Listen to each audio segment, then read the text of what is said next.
The scene was a masterpiece of cruelty. Richard Sterling, the man I had shared a life with for 20 years, stood at the top of the grand marble staircase. Beside him, Samantha Reed, his mistress, wore a triumphant smile that never reached her cold eyes. Her hand was possessively placed on his arm. He glanced at his wristwatch, a gold Rolex, my gift to him on our last wedding anniversary. 10 minutes, Catherine. And please, let's not make a scene. His voice was calm, practical, as if he were closing a bad deal, not destroying a life. I didn't say a word. Silence was the only armor I had left. My heels echoed on the polished floor as I bent down to pick up the small leather suitcase. Inside, only the bare essentials. The rest, the photographs, the clothes, the jewelry, I left it all behind. They were just objects, and objects can be replaced. Samantha descended one step, her red silk dress whispering with each movement. She looked me up and down, a gaze that mixed contempt with a false pity, the look of someone who had just been handed the trophy. Inside my coat pocket, my fingers closed around a familiar, cold piece of metal. A key. Small, old, made of iron. It had nothing in common with the electronic keycards to this fortress of glass and concrete. They thought I would walk out of there broken, a victim. I let them believe in the illusion they had created. I took one last look at the house I helped design, at the man I vowed to love, and at the woman who was taking my place. They think they've won. They have no idea that this war isn't won with shouting, but with the right key. And mine opens doors Richard doesn't even know exist. What this key is about to do is unbelievable. Catherine's journey is a masterclass in strategy and resilience. To see the stunning conclusion, subscribe and hit the notification bell. That key didn't open the door to a house. It opened the door to the woman I became when no one was looking. For 20 years, the world knew me as Catherine Graham, the impeccable wife of the real estate titan, Richard Sterling. I was the perfect hostess at his business dinners, the silent first lady at his charity events. My smile was a luxury accessory, my opinion, a soft echo of his. I was a trinket on the golden shelf he had built for himself. That was the role he gave me, and I played it with the precision of an award-winning actress. No one knew that the real Catherine, the ambitious lawyer who had given up her career for the sake of her marriage, had died almost a decade earlier. She died on a rainy Tuesday, when she found the receipt for a diamond necklace that never made it into my hands, along with a hotel reservation for two, on a weekend when he was supposedly at a conference. That night, there were no screams. There were no tears. There was only the cutting silence of the truth. The woman who loved Richard Sterling died right there, and from her ashes another was born. A woman who watched, who calculated, and above all, who planned. I didn't confront him. Where others would have seen a betrayal, I saw a lesson.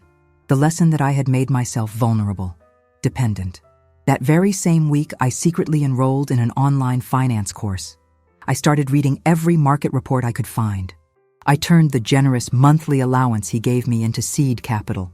Every dime he thought I was spending on shoes or bags was, in fact, a seed being planted in fertile, anonymous soil far from his sight. He saw a wife becoming more vain. I saw a fortress being built, brick by brick. He taught me, with his arrogance, that power is not in the money you have, but in the control that no one knows you possess. For 10 years, I smiled, I poured the wine, I organized his schedule, and in the quiet of the early morning hours, I became an expert on his empire. I knew his weaknesses, his illicit deals, the skeletons he kept in his corporate closet. He thought he was in control of the game, when in reality, I had already become the board itself. The woman he threw out of the house was not the victim he saw. She was the general who had patiently waited for the exact moment the enemy would let down his guard. I perfectly remember the promise I made to myself that rainy night, looking at my pale reflection in the dark bedroom window. The promise that became my gospel. One day, he will fall, and I won't be there to break his fall. I will be at the finish line with the victory ribbon in my hands. That victory ribbon, in my imagination, was not made of silk. It was made of his silence. The silence that falls when an arrogant man finally understands that the world he built was a house of cards, and the hand that knocked it down was the same one he refused to hold. My desire was never for revenge. Revenge is a dish best served cold, but it freezes the soul of the one who serves it. What I sought was something more refined, more profound. It was poetic justice. It was the visceral need for him, for one single devastating instant, to see me.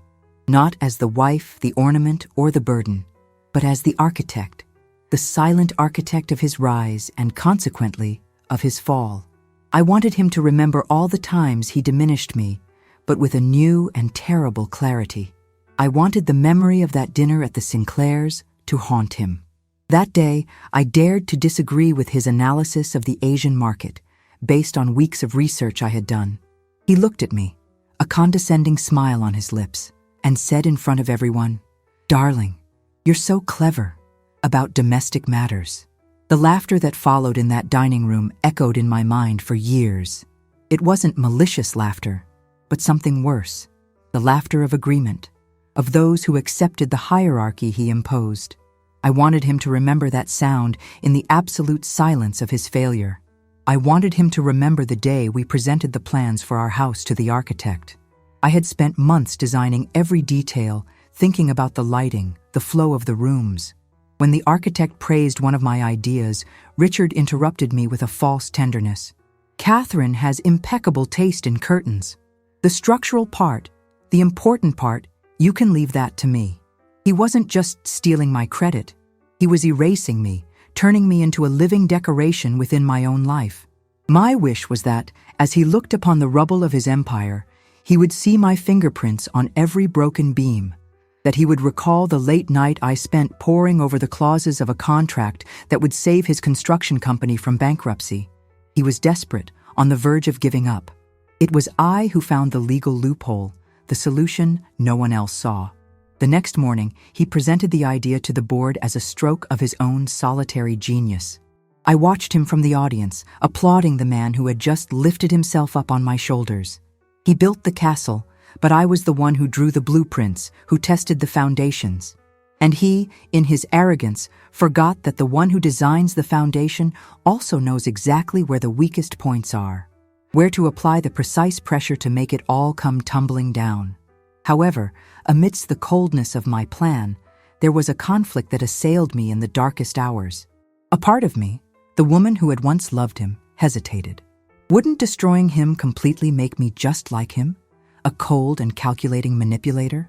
I remember the early years, the simplicity, the promises we made when we had nothing but each other. Did that woman deserve the weight of such a complete annihilation on her conscience? This doubt was my Achilles heel, the only variable that could compromise my strategy. I had the weapon, the map, and the motive. But when the moment came to pull the trigger, would I have the courage? It was this hesitation that led me to create a fail-safe, a way of acting that would emotionally distance me from the final blow. A plan that began to take shape on a gray afternoon in a discreet coffee shop, far from the eyes of our social circle. The scene is etched in my mind. Me, sitting at a table in the back. A man in a discreet suit with an analytical gaze sits across from me. David Chen. A simple name for a man of complex talents. He didn't ask questions. He just waited. I slid a manila envelope across the table.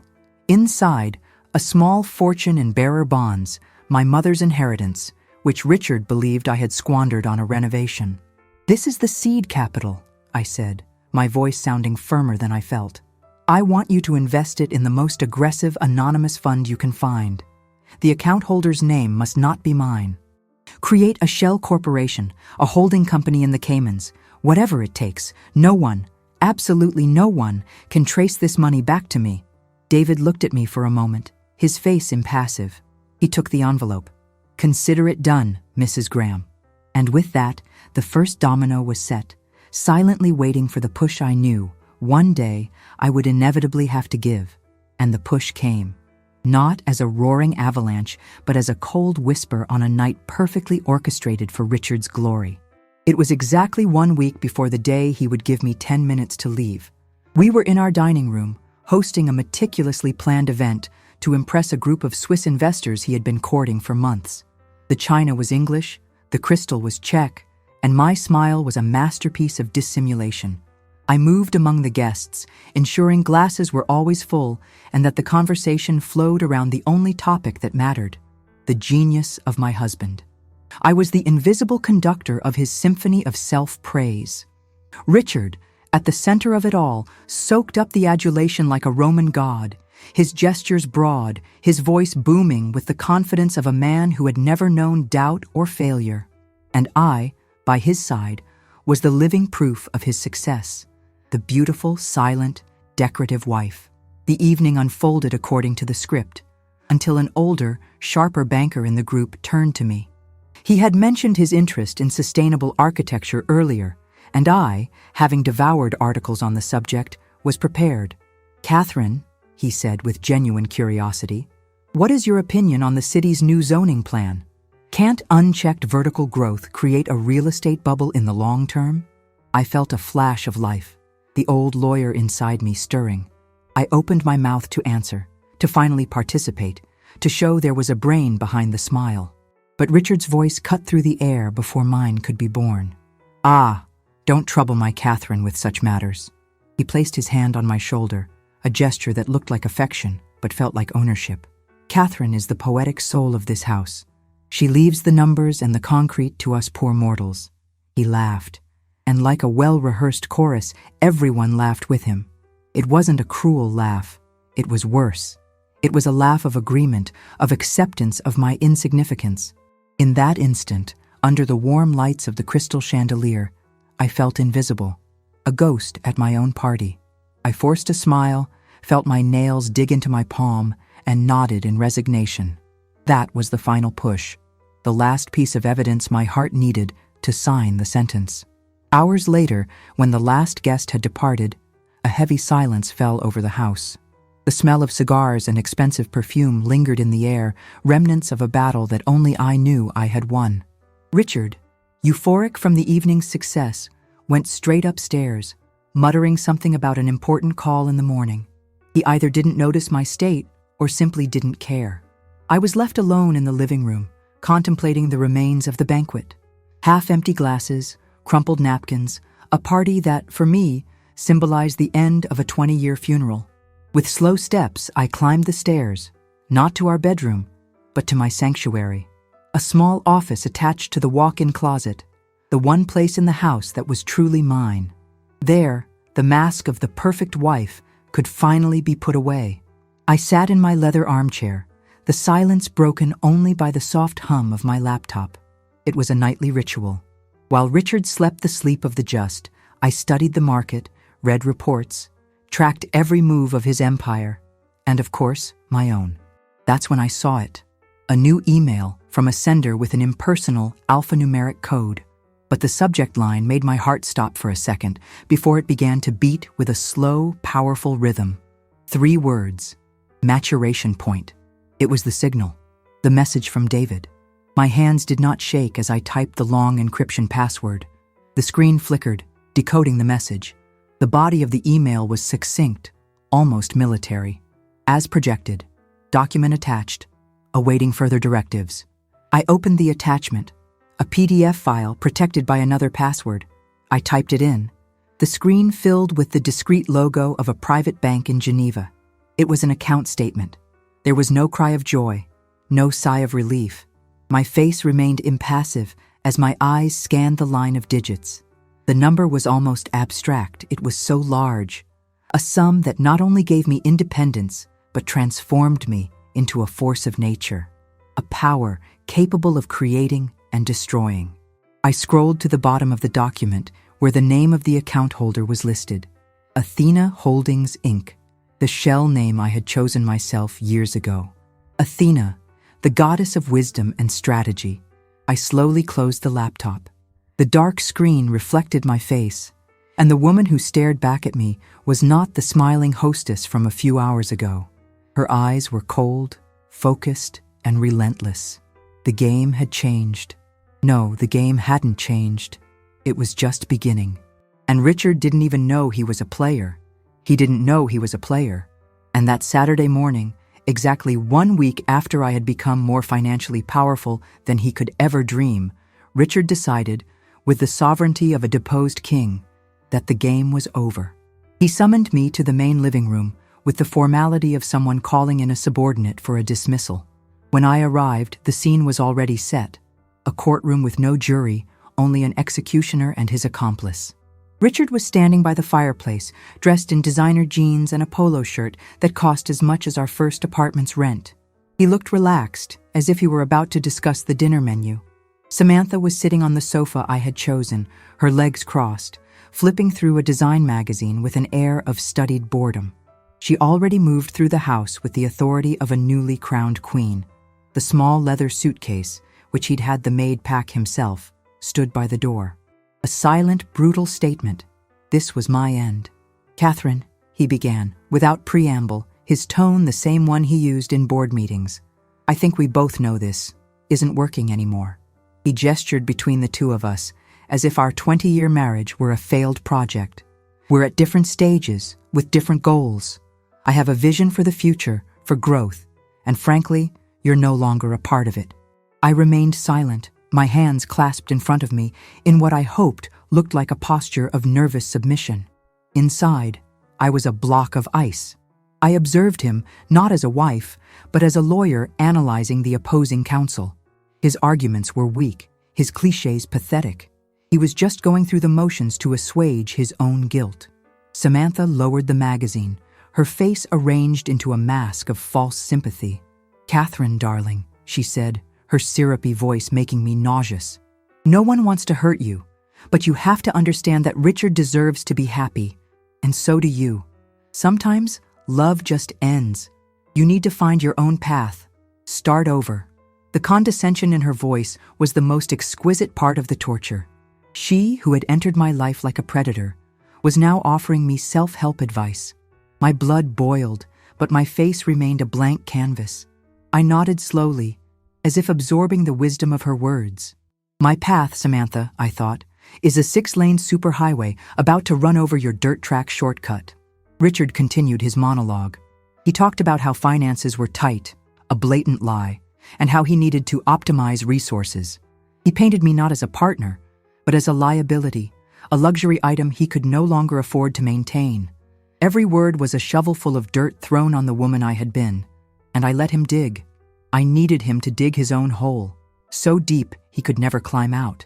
As he spoke, my mind was a computer processing data. I analyzed his nervous tic, the way he avoided my gaze, the fragile confidence in his posture. He wasn't a god. He was just a weak man hiding behind a wall of money that would soon no longer be his. The final blow came at the end. When his rehearsed speech was over, he walked to the coffee table, took out his wallet, and pulled out a thick wad of cash. They were large bills, but the amount was deliberately humiliating. He held out his hand, but instead of giving me the money, he let it drop, and the bills fluttered lazily to the marble floor, landing at my feet. "This is for a cab," he said, his voice devoid of any emotion, "and a hotel, for a night or two. After that, you're on your own."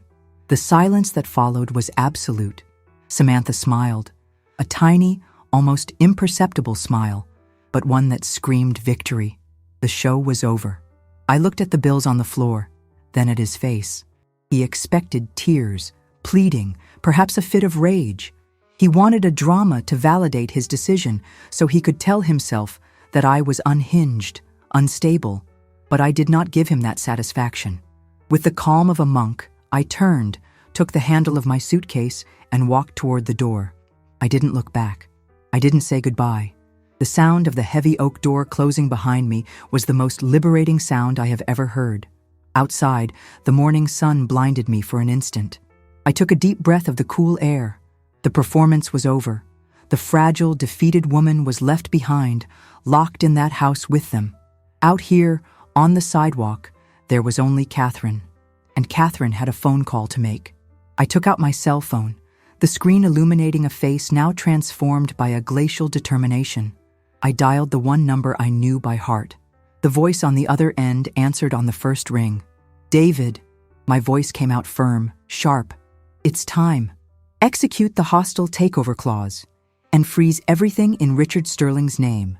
Everything." "Yes, Ms. Graham." David's voice on the other end of the line was devoid of emotion, the calm confirmation of a surgeon who has just been given the order to begin a complex operation. I ended the call. The phone felt like it weighed a ton in my hand. For a moment, the world around me went out of focus. The hum of the city, the smell of exhaust, the warmth of the morning sun on my face, it all became white noise.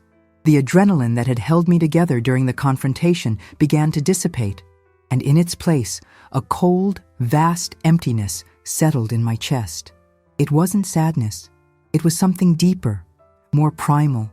It was the pain of erasure, the pain of having your existence, your 20-year history, reduced to a handful of $100 bills tossed on a marble floor. The sound of the closing door still echoed in my mind. It wasn't the sound of an ending, but of a deletion. He hadn't just left me. He had erased me. A black town car with tinted windows pulled up silently beside me. The rear door opened. The driver, a man I had never seen before, simply nodded. I got in. The leather interior smelled of newness, of a world untouched by the dust of my past. As the car pulled away from the house that was once mine, I did not look back. Looking back was for people who had something left to lose. I had already lost everything, and paradoxically, I had never felt so close to winning. Through the tinted glass, the city passed in a blur. But I wasn't seeing the buildings or the people. I was seeing Samantha's face, the smug smile of someone who believes they have stolen a valuable prize, not realizing the prize was an empty shell, its true treasure already removed. I was seeing Richard's expression, not of hatred, but of indifference. That was the wound that throbbed. He didn't hate me. To hate, you have to care. To him, I was an obsolete object, an expired contract that needed to be filed away. The humiliation, I realized there, in the silence of that car, was not in the act of being thrown out. It was in the complete invalidation of my contribution. Every dinner I hosted to leverage his career, every night I stayed up to help him decipher a contract, every personal sacrifice I made for the sake of our future. All of it had been reclassified by him as a service rendered, and now dismissed. The bills on the floor were not for a cab. They were the final payment, the severance package that he, in his narrow mind, deemed fair for 2 decades of my life. A chill ran down my spine, but it wasn't from fear. It was the metamorphosis of pain into fury, a cold, precise, surgical fury. The woman who still harbored some vague hope, the one who might have secretly cried over lost love, died in that moment. The pain was no longer a wound. It had become my fuel. Why did I wait so long? The question arose, cruel and necessary. Why did I endure the daily small deaths, the condescending comments, the forgotten anniversaries? The answer was as shameful as the humiliation itself. I still loved the memory of the man he once was, the idealistic young architect I married, the boy who promised me the world when all we had was a 2-bedroom rental apartment. I clung to that ghost for so long that I didn't realize the man beside me had become a stranger, a ruthless executive who applied the same hostile takeover tactics from his business to his personal life. I was his first and longest merger, and now I was being liquidated. The self-analysis was excruciating. I wasn't just a victim of his cruelty, but also of my own complacency, my own blind hope. And that realization freed me from the last chain that bound me to him, guilt. The fault was not mine, and the price he was about to discover would be his. The car slid to the curb in front of a boutique hotel, a skyscraper of glass and steel in the heart of the financial district. The doorman stepped forward, opening my door. "Good afternoon, Ms. Graham." He used my maiden name, the identity I had resurrected for this new life. David had already arranged everything. I didn't need to check in. The manager personally escorted me to the private elevator that led to the presidential suite. It was my new headquarters. The apartment was vast, minimalist, and impersonal. Perfect. The floor-to-ceiling glass walls offered a panoramic view of the city. And down below, small, almost insignificant from this height, was the mirrored building that housed the headquarters of Richard's empire. The empire he thought was his. I took a deep breath. The pain was still there, a core of ice in my stomach. But now, it had a purpose. It was no longer a weakness. It was my most powerful weapon. He had taken a house from me, a fatal miscalculation. I was about to take the entire city, and the taking of the city began not with a bang, but with the silent click of a mouse. In that suite that had become my private Olympus, with the lights of the metropolis pulsing at my feet, the pain of humiliation gave way to a clarity of purpose I had never known. The once impersonal space was transformed into a command center. Screens displayed real-time stock market charts. Secure phones were lined up on the glass desk, and David, my silent executor, moved with the efficiency of a chess master, anticipating my moves. He didn't ask about my motives, he simply understood the strategy. And the first order I gave was not aimed at the king, but at the queen consort. A lesson in power must be instructive. "David," I said, as I watched the name of a luxury boutique on one of the screens, "I want Samantha to be the first to know the reign is over. She moves through the world on the status that Richard's money provides her. Let's pull the floor out from under her, but slowly. Cancel access to each supplementary credit card, one by one, at 5-minute intervals. Block the automatic transfer to her personal account. I want her purchasing power to evaporate while she's in public, in her natural habitat. I want her to feel the contemptuous stare of a sales clerk. I want her to taste the bitter pill of powerlessness."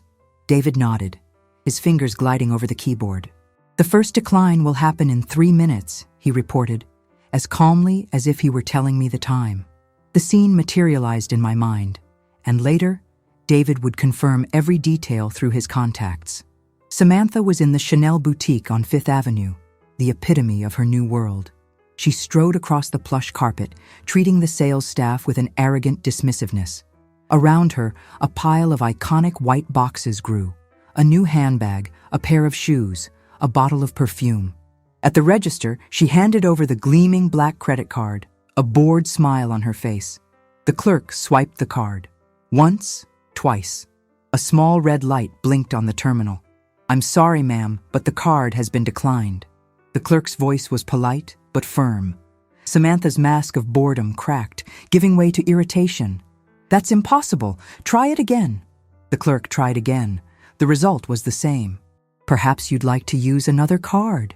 Samantha, now flushed with anger and embarrassment, pulled another card from her wallet. And another, and another.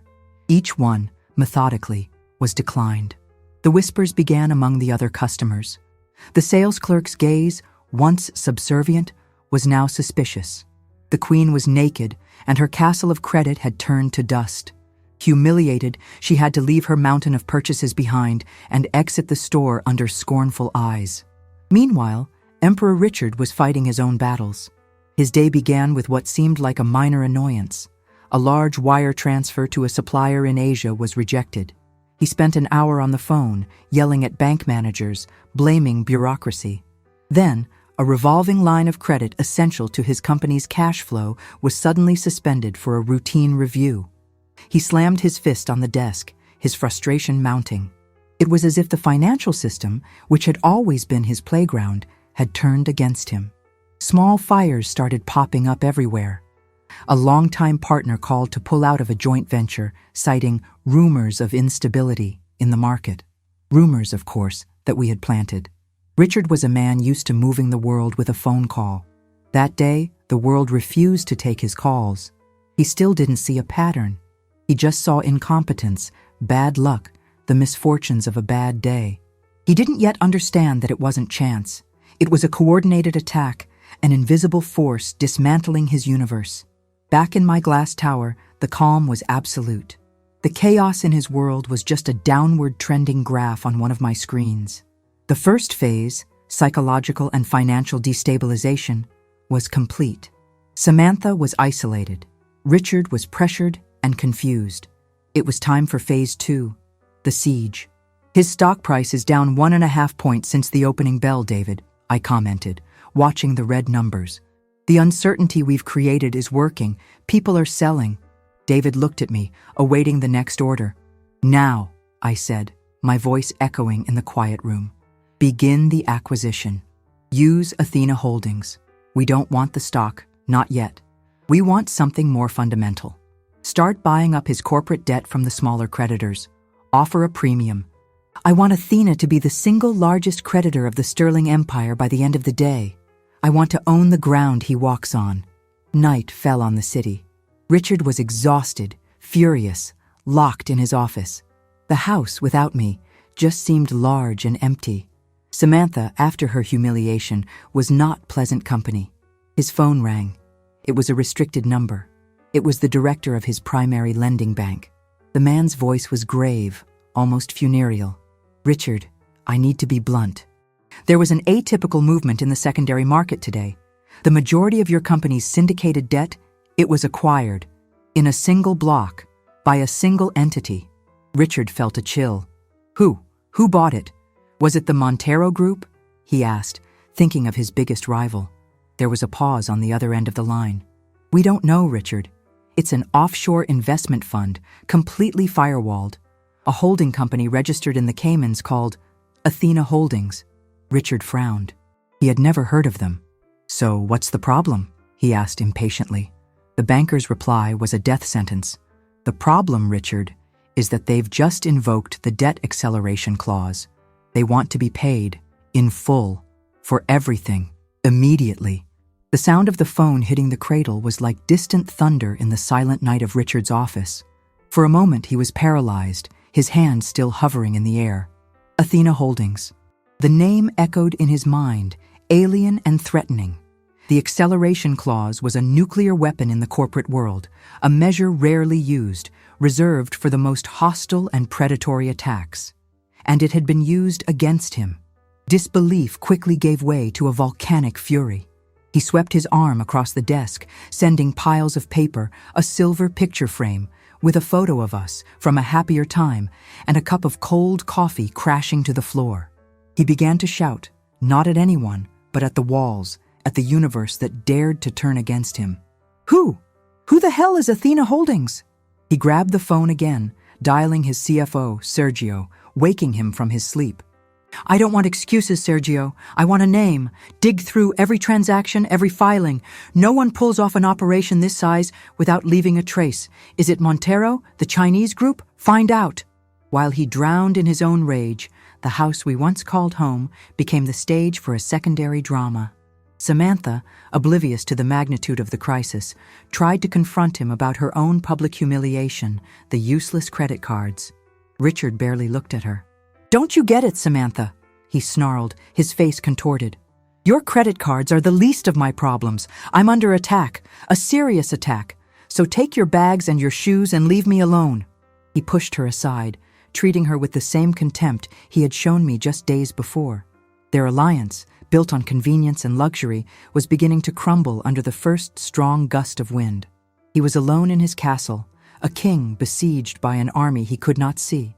On my side of the board, the atmosphere was the polar opposite. In the presidential suite, the silence was not of panic, but of focus. I had traded a book of poetry for a dossier. David entered the room, his face serene as always. He's doing exactly as we predicted, he said. He's hired the most expensive lawyers in the city and a team of private investigators. They're hunting a ghost. A subtle smile touched my lips. Excellent, I replied. Let him spend what little liquidity he has left chasing shadows. While he's watching the ocean, we'll take the port. My calm was not forced. It was the result of a decade of preparation. I was not reacting to his moves. He was reacting chaotically and predictably to a plan I had meticulously woven, thread by thread. The change in me was palpable. The woman who once feared confrontation now orchestrated it with an intellectual pleasure, savoring each strategic move, each captured piece. The days that followed were an exercise in futility for Richard. His investigators, the best money could buy, ran into an impenetrable wall of legality. Athena Holdings was a matryoshka doll of shell companies, each registered in a different jurisdiction, each protected by layers of banking secrecy and privacy laws. The money trail was a labyrinth designed to be unsolvable. His lead counsel, a man with gray hair and an impeccable reputation, was forced to give him the bad news. Richard, he said, in a boardroom thick with tension, whoever is behind this is no amateur. The structure they've set up is flawless. They know the system as well as you do. Maybe even better. That last sentence was a direct blow to Richard's ego. The idea that someone could be smarter, more cunning than him, was inconceivable. Paranoia began to set in. He grew suspicious of everyone, his partners, his directors, even Sergio, his right-hand man. The invisible enemy was more terrifying than any known rival. With Richard isolated and distracted, it was time for my next move, the consolidation of power. It wasn't enough to be his creditor. I needed political control. David presented me with a complete dossier on every member of the company's board of directors, their investments, their debts, their loyalties. I pointed to two names. Mr. Harris and Mrs. Thompson, I said. Both are dangerously leveraged and pragmatic, not loyal. Make contact. Use an intermediary. Offer them what Richard can no longer guarantee, stability, a seat on the new board of the restructured company, and a settlement of their personal debts. Make it clear that Richard Sterling's ship is sinking, and this is the last lifeboat. Those who go down with him will not get a second chance. The shift was now active, visible. I was no longer just reacting to the past. I was actively building my future, co-opting his allies, turning his strengths into my own. The night before the final battle arrived, all the pieces were in place. The calls had been made. The alliances had been secured. Fear and uncertainty were eating away at Richard's empire from the inside.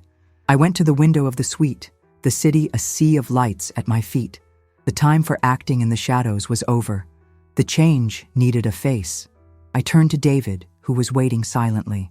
My voice was calm, but weighted with a final, irrevocable decision. The invitations have been delivered. His paranoia must be at its peak. It's time to give the ghost a face. Call an emergency board meeting for tomorrow morning, 9 a.m. at the company headquarters.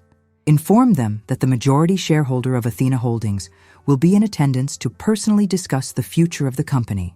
In this turning point, I feel your strength with me. If this story is inspiring you, please like it and tell me which city you're watching from.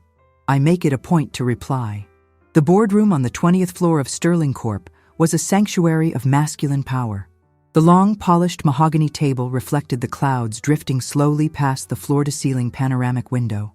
The air was thin, heavy with the smell of strong coffee and barely concealed panic. The board members, middle-aged men in expensive suits, sat in their leather chairs, their faces a mixture of anxiety and wavering loyalty.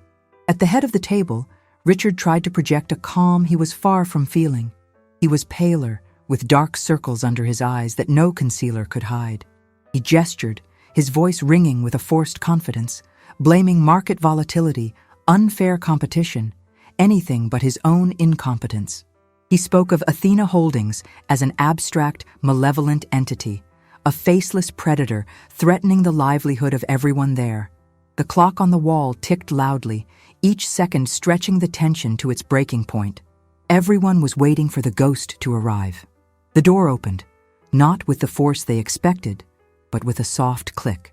Richard's secretary, a visibly nervous young woman, announced in a trembling voice, "The representative from Athena Holdings has arrived." The room fell completely silent.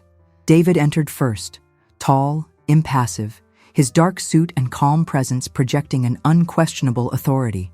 He stopped by the door and held it open. And then, I walked in.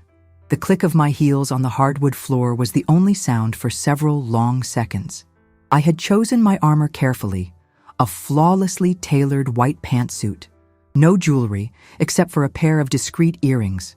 My hair was pulled back in a sleek, low bun. I wasn't dressed for revenge. I was dressed for power.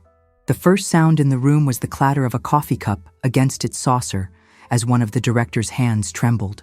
The faces around the table shifted from curiosity to confusion, and then to utter shock. But I only had eyes for one face, Richard. He stared at me, his mouth slightly agape, his eyes wide with pure, abject disbelief. All the color drained from his face. He looked as if he were seeing not an ex-wife, but an apparition, a specter that had materialized from his worst nightmare. Without waiting for an invitation, I walked with firm, measured steps along the length of the table. I ignored the chair the secretary indicated and went directly to the one that was empty at the opposite end from Richard. The rival throne. I sat, and the act itself was a declaration of war. David placed a black leather portfolio in front of me and positioned himself discreetly behind my chair. I didn't open the portfolio. First, I looked at each of the men in that room. My gaze met Mr. Harris's, then Mrs. Thompson's. Both quickly looked away, a silent confirmation of their new allegiance. Finally, my eyes settled on Richard. He was still staring at me, lost in a fog of denial. It was then that I spoke. My voice was not loud or aggressive. It was calm, clear, and sharp, filling every inch of that tense room. "Good morning, gentlemen. And good morning, Richard." I paused, letting the weight of my presence sink in. "For those of you who are confused, allow me to clarify.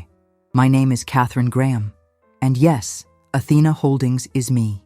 The shockwave was visible. Murmurs rippled through the room. Richard shrank in his chair as if he had been physically struck. He finally found his voice, and it came out as a wounded roar. "What is this? What kind of sick joke is this, Catherine?" He shot to his feet, his chair screeching backward. "This is a joke, a personal vendetta. She's unhinged. You can't take her seriously." He turned to the other directors, his face red, his voice desperate. "She doesn't know the first thing about business. Nothing. This is a coup, an attempt to destroy everything I've built." The room filled with the chaotic energy of his panic. Some directors looked embarrassed, others frightened. I let him shout. I let him expose himself to show everyone the small, out-of-control man behind the facade of a business titan. I waited. When he stopped, panting, his fury giving way to desperation, the silence that followed was even heavier. Only then did I open the portfolio in front of me. "Revenge is such a passionate word, Richard," I said, my voice in the same calm tone as before. "I prefer the term hostile corporate restructuring based on unsatisfactory performance. And as for my supposed ignorance of business," I slid the first page of the portfolio across the polished mahogany. It stopped directly in front of him. It was a detailed report with charts and projections, exposing a series of high-risk investments and disastrous financial decisions he had made over the past 2 years, hidden from the board. I know enough to recognize that this empire was built on a foundation of quicksand. And the tide, as you can see, has just come in. I stood up. All eyes were on me. Richard stared at the paper, then at me, the terrible realization finally dawning on his face. "By the authority vested in me as the majority shareholder and primary creditor of this company," I announced formally, "and with the support of board members Mr. Harris and Mrs. Thompson, I call for a vote of no confidence and the immediate removal of Mr. Richard Sterling from the position of CEO and chairman of the board for gross mismanagement and breach of fiduciary duty." Harris and Thompson immediately raised their hands, without hesitation. The game was over. Richard collapsed into his chair, a hollow sound escaping his lips. You've destroyed me," he whispered, his voice hoarse. I walked slowly toward the door, pausing for a moment beside him. I leaned in slightly. "Destroyed you?" "No, Richard. I just turned on the lights so everyone could see the mess you've always been." I continued on my way, but stopped with my hand on the doorknob, turning one last time to the stunned directors. "And that's not all. Before we begin the reorganization, there is one last item on the agenda, certain accounting irregularities that need to be addressed, specifically regarding some overbilled projects and transfers to undeclared offshore accounts." I looked directly at Richard, whose face was now ashen. Irregularities that, curiously, lead directly to Mr. Sterling. "David has copies of the dossier for everyone present." I smiled, a smile that didn't reach my eyes, and walked out, closing the door behind me, leaving an atomic bomb of revelations to detonate in the sepulchral silence of the room. The instant the mahogany door closed behind me, the vacuum I left in the boardroom was filled by a dense, paralyzing silence. The men around the table looked like statues in a wax museum of corporate disasters. All eyes were fixed on the closed door, as if they expected me to walk back in and announce it was all an elaborate joke. But I did not return. In my place, David, with the solemnity of a court officer, stepped forward and, with a precise gesture, distributed a copy of the dossier to each board member. The soft sound of the papers sliding across the polished wood was like dirt being shoveled onto a coffin. No one dared to touch the documents at first. They looked at the black folders, then at Richard, then back at the folders. The fear was palpable. Loyalty is a luxury in peacetime. In war, the only loyalty is to one's own survival. Sergio, the CFO, Richard's friend of 30 years, was the first to break the spell. With trembling hands, he opened the dossier. His eyes, once filled with panic, now widened in horror and recognition. He wasn't looking at accusations. He was looking at the documented proof of crimes that he, in his blind loyalty, had helped sweep under the rug of creative accounting. He knew that every signature, every transfer detailed within, was genuine. He pushed his chair back, his face pale and sweating. "Richard," he whispered, his voice cracking. "What have you done?" It wasn't a question. It was a condemnation. Richard, for his part, looked around the room, the fury on his face crumbling into pathetic desperation. He looked for an ally, a supportive glance, but found none.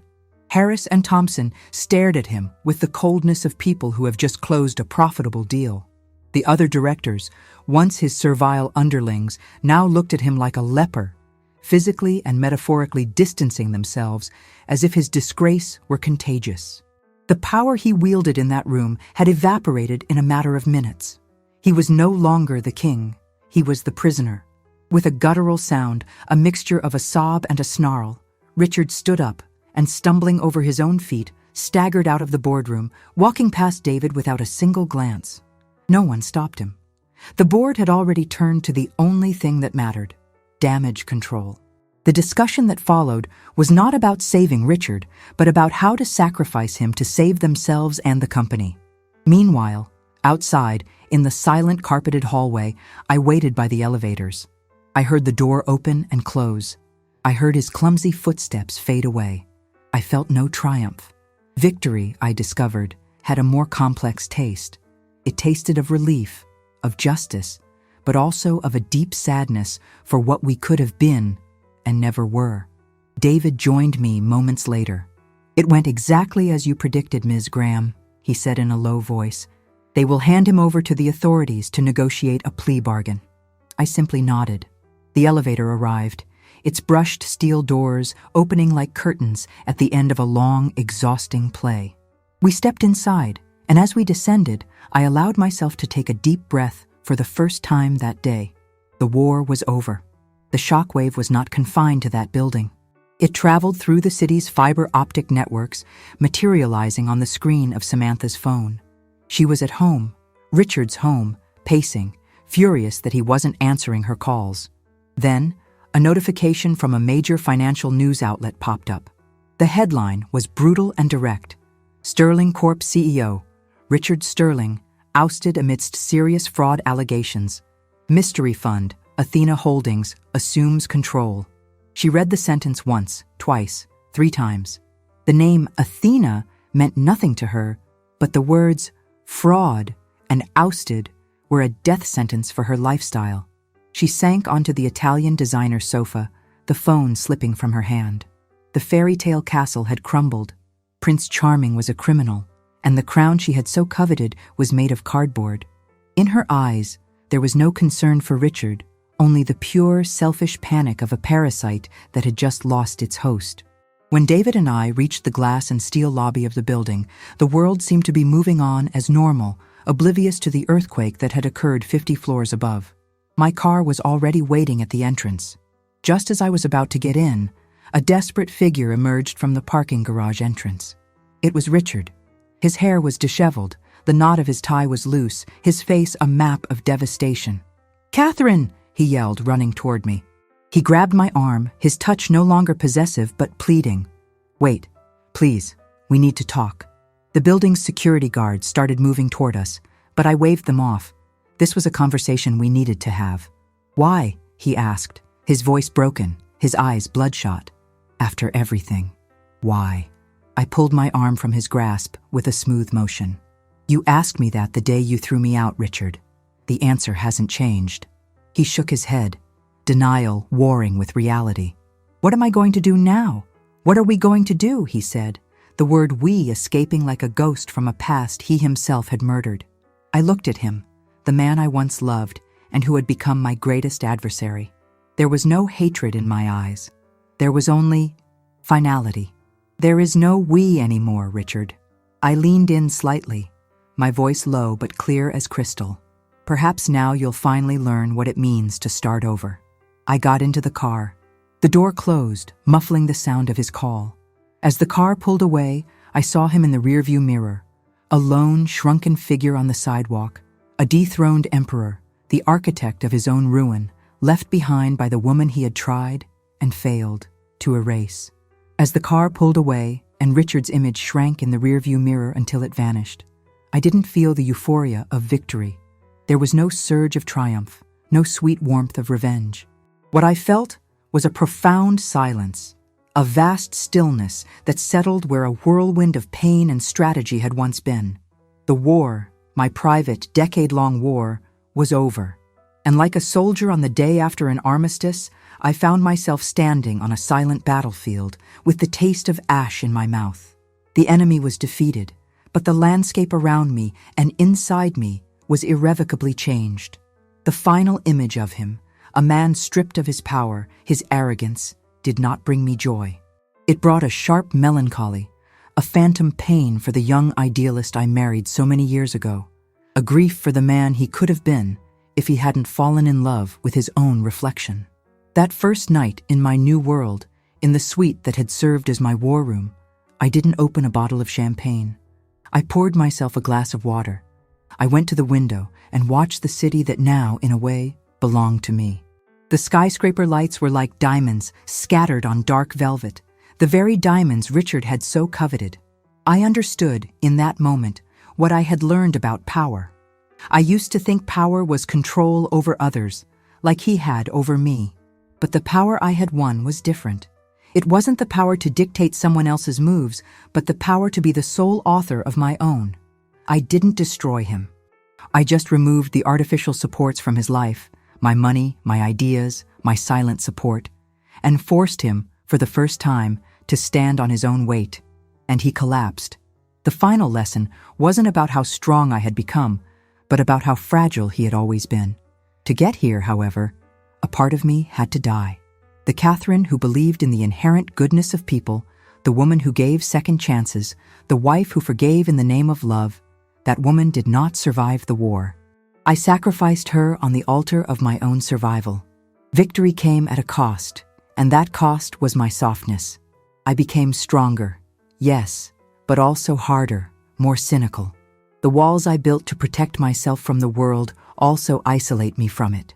I don't regret what I did. I regret that it was necessary. I regret the world that creates men like Richard and forces women like me to become cold strategists simply to avoid being erased. The peace I have found is not a joyful, sunny peace. It is a peace forged in fire, a peace of well-defined borders, and a vigilance that will never again sleep. It is the peace of knowing that the only person who will never abandon you is yourself. The weeks that followed were a blur of meetings, restructurings, and damage control. I took over as chairwoman of the company, now rebranded as the Athena Group. Richard's name was removed from the building's facade, a symbolic cleansing that felt more final than any divorce decree. And at the center of it all, I was redefining the concept of home. The townhouse I was expelled from was never a home. It was a stage. My new apartment, smaller, more understated, but chosen and decorated by me alone, became my sanctuary. But my real home wasn't made of walls. It was an internal territory of self-sufficiency and self-respect that I had conquered. Today, on my new desk in the chairman's office, the same room where Richard sealed his fate, there is only one personal object. Inside a simple acrylic case, like a relic in a museum, sits the small, old, rusted iron key. The key that was in my pocket on the day everything changed. I look at it every day. It reminds me that the most important keys are not the ones that open doors others offer us, but the ones we use to lock the doors to the past, protecting the sacred space we have reclaimed. It is not a symbol of revenge. It is the symbol of my final boundary. the silent guardian of the woman I refuse forevermore to stop being. Justice, I discovered, is not a lightning bolt from the sky, but a slow, methodical construction. Richard's fate was a case in point. The evidence of fraud I presented to the board was irrefutable.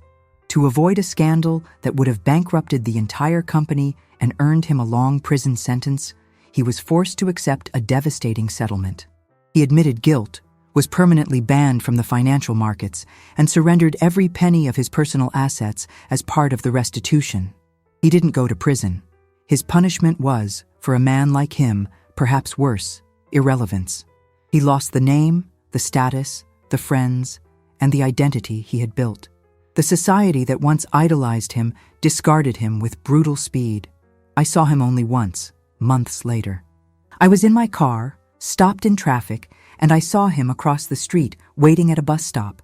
He was thinner, older, wearing an ill-fitting suit. No one recognized him. He was just another man in the crowd, anonymous, erased. Our eyes did not meet. I felt nothing. Not pity, not joy. Just the quiet acknowledgement that a cycle had, finally, closed. As for Samantha, her fall was as swift and predictable as her rise.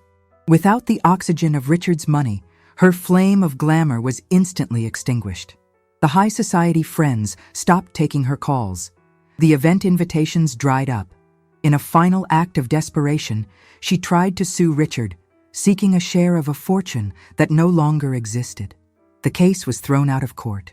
The last I heard of her, through an old contact, was that she had moved to Europe, searching for a new patron at some luxury resort. Her story ended not with a bang, but with the irrelevance she so feared, a hollow echo of her own superficiality. She wasn't a tragic villain. She was just a footnote in the story of my liberation. My path, on the other hand, was one of rebuilding. Taking the helm of what was now the Athena Group was the greatest challenge of my life. The company was on the verge of collapse, morally and financially. I spent the first year in a constant state of warfare, renegotiating debt, restructuring departments, and most importantly, changing the toxic culture Richard had created. I fired the executives who were loyal to his methods, not to the good of the company, and promoted internal talent he had overlooked for years, many of them competent women who had never been given a real chance to lead. David, my silent ally, became my COO, his loyalty and brilliance now serving something constructive. We turned a predatory company into an ethical, sustainable business model. We proved that success did not have to be synonymous with ruthlessness. But the corporate victory wasn't enough. The wound I carried was deeper, and its healing required more than positive balance sheets.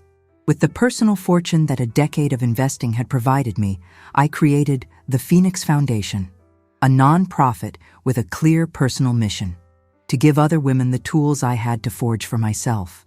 The foundation provides legal counsel for complex divorces, psychological support for victims of emotional and financial abuse, and most importantly, seed capital for them to start their own businesses and achieve independence. It is my true legacy, the transformation of my deepest pain into a greater purpose. Every woman we help get back on her feet is proof that the story doesn't have to end in humiliation. Today, my life is full in a way I never imagined possible. I have found a new kind of love, the serene love of true friendship, the respect of my colleagues, and the gratitude in the eyes of the women I help. My final victory was not seeing Richard destroyed. It was discovering that my happiness did not, in any way, depend on his fate. The final scene of my war is not his, at a bus stop. It is mine. I am in a small meeting room at the foundation, listening to the business plan of a young single mother who dreams of opening a bakery. Her eyes shine with a mixture of fear and hope. And on my face, there is not the cold mask of the CEO, but a genuine smile of someone who understands. For I know that the greatest victory is not to take an empire that already exists, but to give someone the first stone so they can build their own. The story I have just told is not just my story. It belongs in its fragments to every woman who has ever felt invisible in her own home. To every person who has been underestimated, silenced, or convinced that their worth was an item to be priced by someone else. For a long time, I believed that love was synonymous with sacrifice. that being strong meant enduring in silence, that peace was worth the price of my own voice. I was wrong. Peace without dignity is not peace. It is just a truce we sign with our own soul. And the bill, sooner or later, always comes due. And it comes with very high interest. I spent years looking for the key to my happiness in Richard's pockets. I gave him the key to my house, the key to my career, the key to my dreams, and most dangerously of all, the key to my own self-worth.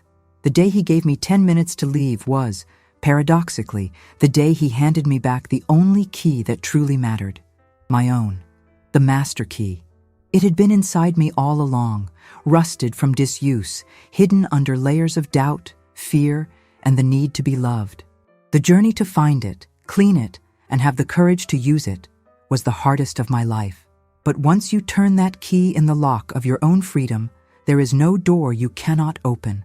This story is not about revenge. It's about reclamation, the reclaiming of oneself. It's about understanding that enough is not a word of defeat, but the most powerful declaration of independence a human being can make. It's about building boundaries, not to keep the world out, but to protect the sacred territory of who you are. If something in my journey has resonated with you, if you have ever had to fight to have your voice heard, or if you are right now searching for your own master key, I am not just asking you to like this video. I am inviting you to be part of this current, to turn this comment section into a mural of strength and new beginnings. Comment below as a reminder to yourself and to everyone else who will read it, I am my own master key. Share this message, not for me, but for that friend, sister, mother, or colleague who might need a reminder that she already holds all the power she needs. And stay with us, because there are so many other stories of women who refused to be a chapter in someone else's life and decided to become the entire book. And the next story we tell might be exactly the one you need to hear today.